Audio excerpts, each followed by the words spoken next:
بسم اللہ الرحمن الرحیم۔ السلام علیکم ورحمۃ اللہ وبرکاتہ۔ عزیز طلبہ، امید ہے بخیر عافیت ہوں گے۔ تفسیر جلالین سورۃ الانعام سبق نمبر 290 کے ساتھ آپ کے سامنے حاضر ہیں۔ عزیز طلبہ، آج کا سبق انشاءاللہ وَجَعَلُوا لِلَّهِ مِمَّا ذَرَأَ مِنَ الْحَرْثِ سے لے کر آیت نمبر 138 یفترون تک پڑھیں گے۔ تو آئیے عزیز طلبہ سبق کی ابتدا کرتے ہیں۔ اعوذ باللہ من الشیطان الرجیم، بسم اللہ الرحمن الرحیم۔ وَجَعَلُوا لِلَّهِ مِمَّا ذَرَأَ مِنَ الْحَرْثِ وَالْأَنْعَامِ۔ ترجمہ دیکھیے، اور اللہ نے جو کھیتیاں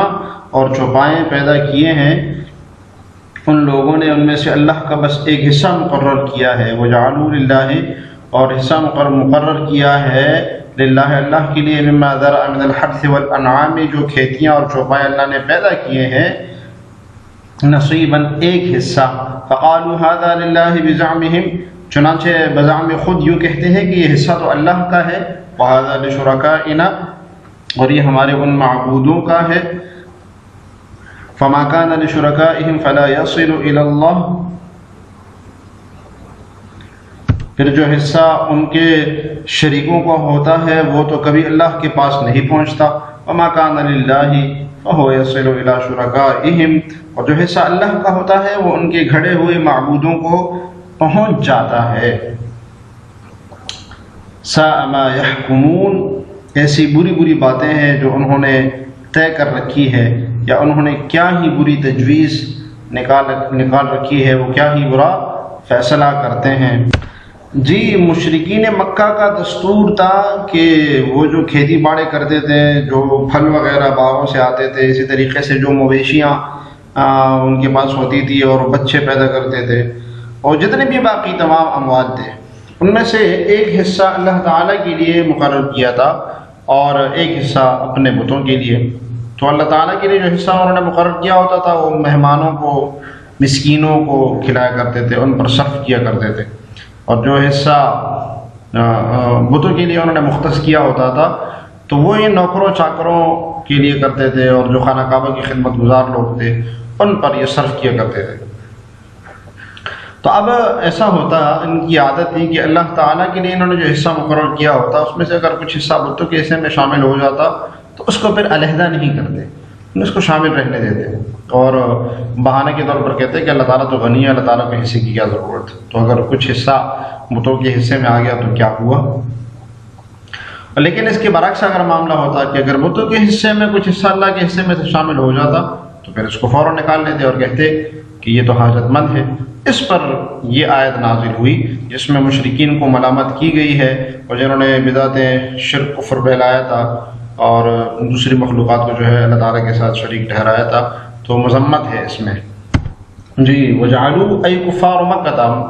بیان مرجع، جعلوا کی ضمیر کا مرجع کون ہے؟ مکہ کے کفار، للہ بنایا ہے کفار مکہ نے اللہ کے لیے، مما ذرأ خلق، ذرأ خلق کے معنی ہے جو پیدا کرتے ہیں اللہ تعالیٰ، من الحرث، کھیتی میں سے، الزرع حرث کا معنی بیان کیا ہے، والانعام، جو انعام جانوروں کو کہتے ہیں، نصیباً ایک حصہ، یصرفونہ الی الضیفان والمساکین، اس حصے کو خرچ کرتے ہیں مہمانوں پر اور مسکینوں پر۔ یہ ضیفان ضیف کی جمع ہے، مہمان کو کہتے ہیں، مساکین مسکین کی جمع ہے۔ وَلِشُرَكَائِهِمْ نَصِيبًا، اور ایک اپنے معبودوں کے لیے، شریکوں کے لیے بھی ایک حصہ مقرر کیا تھا انہوں نے، يَصْرِفُونَهُ إِلَىٰ سَدَنَتِهَا، جو خانہ کعبہ کے خادموں کے اوپر اس کو صرف کیا کرتے تھے۔ سدنہ سادن کی جمع ہے، اور سادن کا مطلب ہوتا ہے خادم الکعبہ، یعنی خانہ کعبہ کی خدمت کرنے والا۔ قالوا هذا للہ بزعمہم، تو اپنے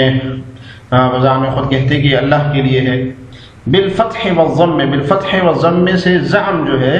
اس کی لغوی تحقیق کی ہے صاحب جلالین نے کہ یہ فتح بزعمہم کے ساتھ بھی ہے اور والضم بزعمہم کے ساتھ بھی ہے۔ وہذا لشرکائنا، اور بزعم خود وہ کہتے کہ یہ حصہ ہمارے شریکوں کے لیے ہے۔ تو پھر ہوتا کیا تھا؟ فکان اذا سقط فی نصیب اللہ شیء من نصیبها، پھر اگر اللہ کے حصے میں ان شرکاء کے حصے کا کچھ حصہ گر جاتا، التقطوہ، تو وہ اس کو اٹھا لیتے اور واپس رکھ لیتے اس کو بتوں کے اس میں۔ اور فی نصیبہا شیء من نصیبہ ترکوہ، یا اگر بتوں کے حصے میں وہ والا حصہ آ جاتا جو کہ اللہ تعالیٰ کا ہوتا تو اس کو چھوڑ دیتے کہ اللہ تعالیٰ تو غنی ذات ہے، اور کہتے وقالو، وہ کہتے ان اللہ غنی عن ھذا، اللہ تعالیٰ تو اس سے مستغنی ہے، یعنی اللہ تعالیٰ کو اس کی ضرورت نہیں ہے. فما قال تعالیٰ، جیسے اللہ تعالیٰ نے اس کی طرف اشارہ بھی کیا ہے، فما کان لشرکائہم فلا یصل الی اللہ، کہ جو ان کے شریکوں کے لیے جو حصہ مختص ہوتا ہے وہ اللہ کو نہیں پہنچتا.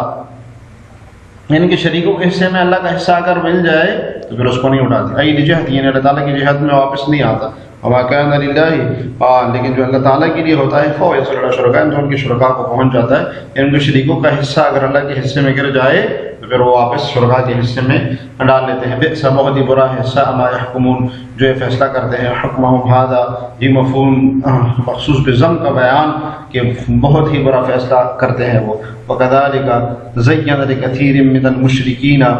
قتل اولادہم، اور اسی طرح مزین کیا بہت سے مشرکوں کے لیے ان کی اولاد کا قتل کرنا. اسی طرح مزین کیا مشرکین، بہت سے مشرکوں کے لیے ان کی اولاد کا قتل کرنا. ان کے شریکوں نے، شرکاءہم، ان کے شریکوں نے، لیردوہم، تاکہ وہ ان کو ہلاک کر سکے، ولیلبسوا علیہم دینہم، اور تاکہ ختم کر دے ان پر ان کا دین. وَلَوْ شَاءَ اللَّهُ مَا فَعَلُوهُ، اور اگر اللہ تعالیٰ چاہتا تو نہ کرتے وہ لوگ یہ کام، یہ لوگ وہ کام نہ کرتے. فَذَرْهُمْ وَمَا يَفْتَرُونَ، بس ان کو چھوڑ دے اور اس کو چھوڑ دے اور اس کو جو افترا باندھتے ہیں. اب اللہ تعالیٰ یہاں سے بیان فرما رہے کہ جس طرح مشرکین کے لیے شیطانوں نے اللہ کے لیے اور بتوں کے لیے علیحدہ علیحدہ حصہ مقرر کرنا یہ مزین کیا تھا، مستحسن بنایا تھا، اسی طرح شیاطین نے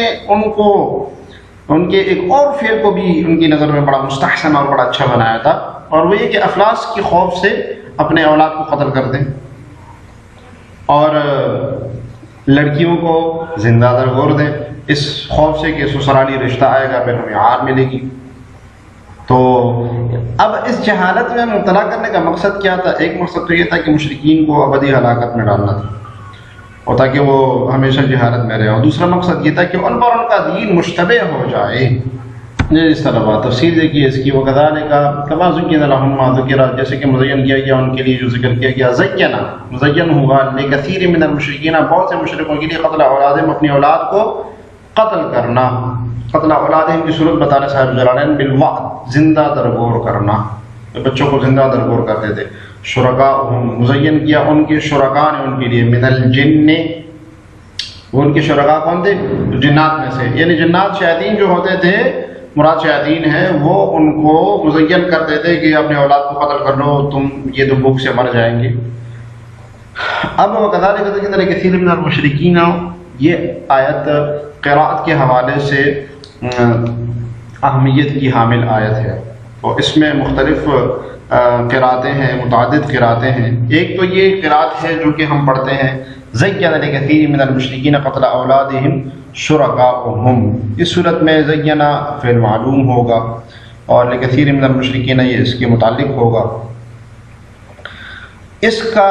قتل اولادہم یہ مفعول بھی ہوگا زَيَّنَ کے لیے، اور شرکاؤہم یہ فاعل مؤخر ہوگا اس کا، کیونکہ شرکاء نے ان کے لیے مزین کیا ہے.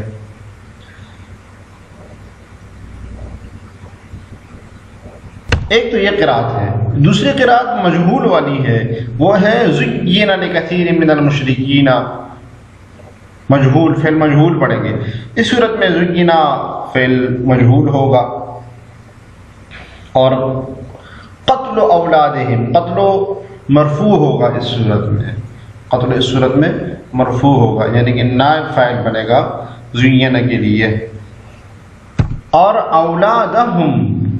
یہ منصوب ہوگا، مفعول بھی بنے گا زُيِّنَ کا، ٹھیک ہے، مفعول بھی بنے گا، اور شرکائہم قتلہ کے لیے مضاف الیہ ہوگا. تو اس قراءت میں بہت بڑا اشکال ہے، آپ کو طلبہ کرام سمجھ میں آ گیا ہوگا کہ جو قتلوں کو نائب فاعل بنا لیتے ہیں اور اس کی اضافت شرکائہم کی طرف کرتے ہیں، تو اس کے درمیان میں اولادہم آتا ہے جو کہ مفعول بھی ہے اور منصوب ہے، اور مضاف الیہ کے درمیان میں ایک فصل بہت بڑا آ رہا ہے. تو یہ اعتراض ہوتا ہے اس پر، اس کو صاحب جلالین نے رفع کیا. دیکھتے ہیں بالرفع فاعل زینا، جی شرکاءہم کے بارے میں صاحب جلالین بتا رہے ہیں یہ مرفوع ہوگا زینا کے فاعل ہونے کی وجہ سے، وفی قراءۃ اور ایک قراءت میں ببنائہ للمفعول، دوسری قراءت میں مبنی للمفعول ہوگا، یعنی مضاف الیہ ہوگا تو مضاف الیہ کا حکم وہی ہوتا ہے، قتل و نائب فاعل بنے گا اور شرکاء پھر مضاف اور شرکاء مضاف الیہ ہوگا، تو اس صورت میں بتا رہے ہیں ورفع قتل، تو اس صورت میں قتل کو رفع دیا جائے گا، یعنی جو دوسری قراءت ہے، ونصب الاولاد، لیکن اولاد قتل اولاد منصوب ہوگا بھی، وجر شرکائہم اور شرکاء منصوب ہوگا، تو عبارت بنے گی قتل اولادہم شرکائہم، تو وجر شرکائہم شرکاء مجرور ہوگا، کیوں؟ باضافتہ، اضافت کی وجہ سے، کہ قتل کی اضافت شرکاء کی طرف ہوگی، وفیہ الفصل بین المضاف والمضاف الیہ بالمفعول، یہ وہ ادراج کی طرف صاحب جلالین بتا رہے ہیں کہ اس میں مضاف اور مضاف الیہ کے درمیان میں مفعول بہ کا فصل آ رہا ہے، مفعول بہ کا فصل آ رہا ہے، ولا یضر، تو صاحب جلالین نے ایک چھوٹی سی بات کہہ کے اس اشکال کو رفع کر دیا کہ اس کا کوئی نقصان نہیں ہوتا کہ مضاف مضاف الیہ کے درمیان میں مفعول فصل کے طور پر آ جائے، یہ اصل میں نحویین اور کوفیین اور بصریین کے اختلاف ہے، بصریین جو ہے مضاف مضاف الیہ کے درمیان میں فصل کو جائز سمجھتے ہیں اور کوفیین جائز نہیں سمجھتے ہیں، تو اور صاحب کشاف نے اس کا ذکر کیا ہے کہ یہ صحیح نہیں ہے، یہ ترکیب صحیح نہیں ہے زکینہ والی، کہ کیونکہ مفعول کا فصل آتا ہے مضاف مضاف الیہ کے درمیان میں، تو لا یضر کہہ کے صاحب جلالین نے اس کا صاحب کشاف کی غرض کیا کہ اس کا کوئی نقصان نہیں ہے، وہ اضافت القتل الی الشرکاء، قتل کی اضافت بہرحال شرکاء کی طرف بھی ہے، لامرہم بہ۔ اب ایک اور سوال ہوتا ہے کہ آپ قتل کی اضافت ذکر کذالک ذکر کثیر من المشرکین قتل شرکائہم کی طرف آپ اس کی اضافت کیوں کر رہے ہیں؟ قتل اولادہم کی طرف اس کی اضافت کر سکتے ہیں، اولاد کی طرف، شرکاء کی طرف کیوں کر رہے ہیں؟ اس کا جواب دے رہے ہیں اضافت القتل الی الشرکاء، قتل شرکاء کی طرف قتل کی اضافت اس لیے کی جاتی ہے لامرہم بہ، اس لیے کہ ان کا معاملہ اسی کے ساتھ ہے، قتل کا معاملہ شرکاء کے ساتھ ہے۔ جی مقصد بتا رہے ہیں، ابھی دو مقصد ہے، یہ مزین کیوں کرتا ہے شیطان ان کے لیے؟ لیردوہم، تاکہ ان کو ہلاکت میں ڈال دے۔ کیا مطلب یہ کہ وہ جہالت کی تاریکیوں میں رہیں، جاہل رہیں گے تو مطلب ہے کہ جیسے کہ ہلاک ہو گئے، ولیلبسوا، دوسرا مقصد یخلطوا علیہم دینہم، ختم کر دیں گے ان کے اوپر دین کو، جی لبس یلبس، التباس سے ہے، یہ ملتبس کر دینا، یہ لباس سے نہیں ہے، التباس سے ہے۔ ولو شاء اللہ، اگر اللہ تعالیٰ چاہتا تو ایسے نہ کرتے، فذرہم، تو آپ ان کو بھی چھوڑ دیے، وما یفترون، اور جو وہ گھڑتے اس کو بھی چھوڑ دیجیے۔ وقالوا هذه انعام وحرث حجر لا يطعمها، اور یہ یوں کہتے ہیں کہ ان چوپایوں اور کھیتیوں پر پابندی لگی ہوئی ہے، هذه انعام وحرث حجر لا يطعمها الا من نشاء، ان کھیتیوں اور چوپایوں پر پابندی لگی ہوئی ہے، ان کا نظام یہ ہے کہ ان کو سوائے ان لوگوں کے کوئی نہیں کھا سکتا جنہیں ہم کھلانا چاہیں، لا يطعمها، کوئی نہیں کھا سکتا اس کو، الا من نشاء، مگر جن کو ہم چاہیں، بزعمہم، ان کے اپنے گمان کے مطابق، وانعام حرمت ظہورها، اور کچھ چوپائے ایسے ہیں جس کی پشت حرام قرار دی گئی ہے، وانعام لا یذکرون اسم اللہ علیہا، اور کچھ چوپائے وہ ہیں جن کے بارے میں اللہ پر یہ بہتان مانتے ہیں کہ ان پر اللہ کا نام نہیں لیتے، افتراء علیہ، جو یہ افتراء بازی یہ لوگ کر رہے ہیں، یہ وہ افتراء بازی کر رہے ہیں، سیجزیہم بما کانوا یفترون، اللہ انہیں ان قریب اس کا پورا بدلہ دے گا۔ جی اسی کا وہ جو اللہ کے نام پر، غیر اللہ کے نام پر وہ لوگ حرام قرار دیتے تھے، اسی کا دوبارہ بیان ہے کہ ہذہ انعام وحرث، کہ یعنی وہ چھپا اور کھیتیاں جو انہوں نے اپنے معبودوں کے لیے مقرر کر دی تھی، تو وہ کہتے تھے اس کو کوئی نہیں کھا سکتا، ہم جس کو کھلائیں، تو اسے مسکینوں کو کھلاتے تھے، یا یہ کہ وہ سادن الکعبہ کو کھلاتے تھے۔ اور دوسری قسم کے وہ جانور تھے حرمت ظہورها، یعنی نامزد کرتے وقت، ذبح کرتے وقت ان پر اللہ کا نام نہیں لیتے تھے۔ اور کچھ چوپائے ایسے ہوتے تھے کہ وہ غیر اللہ کے نام کے لیے نامزد کرتے تھے، یعنی اللہ کے نام کے علاوہ کسی اور کا نام لے کر اس کو ذبح کرتے تھے، اس میں ان کا بیان ہے۔ وقالوا هذه انعام وحرث حجر جی حرام ہے یہ چوپائیں اور کھیتیاں حرام ہیں، لا يطعمها الا من نشاء، جس کو ہم چاہے وہی اس سے کھا سکتا ہے۔ من خدمات الاوثان، وہ جو بتوں کے خادم، تو یہ بتوں کے خادم کو کھلاتے تھے وغیرہ، اور دوسرے اور سازن الکعبہ وغیرہ بزعم ان کے اپنے گمان کے مطابق، ائی لا حجۃ لهم فی، یعنی یہ ان کا گمان تھا، اس کے بارے میں کوئی دلیل نہیں تھی ان کے پاس۔ وانعام حرم ظهورها، اور وہ چوپائے جن کے پشت انہوں نے وہ حرام قرار دی گئی تھی، فلا ترکبوا، تو کوئی اس پر سوار نہیں ہوتا تھا، کالصوائب والحوامی، جیسے کہ صائبہ اور حام۔ جی یہ صوائب و بحیرہ حام یہ وہ خاص قسم کے جانور ہیں جس کا ذکر چھٹے سے پارے میں گزر چکا ہے، جس کو اللہ کے غیر اللہ کے نام پر یہ لوگ کرتے تھے، تو اس پر کوئی سواری نہیں کر سکتا تھا پھر۔ وانعام لا یذکرون اسم اللہ علیہ، اور ایسے چوپائے جن پر اللہ کا نام جن پر اللہ کا نام نہیں لیا گیا، عند ذبح، اس کو ذبح کرتے وقت، بل یذکرون اسم اصنام، بلکہ وہ ذکر کرتے تھے ذبح کرتے وقت اپنے بتوں کے نام، ونسبوا ذلک الی اللہ، اور ان کا نام لے کے اللہ کی طرف اس کو منسوب کرتے، افتراء اللہ تعالیٰ پر افتراء باندھتے ہوئے، سیجزیہم بما کانوا یفترون، قریب وہ اللہ تعالیٰ بدل دیں گے ان کو جو وہ کرتے تھے، علیہ، اس کی وجہ سے۔ جس طرح آج کا سبق ہم نے پڑھا، وجعلوا للہ مما ذرأ من الحرث سے لے کر آیت نمبر 138 یفترون تک، دعا ہے کہ اللہ تعالیٰ ہمیں تفسیر شرح پڑھنے سمجھنے اور اس پر عمل کرنے کی توفیق عطا فرمائے۔ السلام علیکم ورحمۃ اللہ وبرکاتہ۔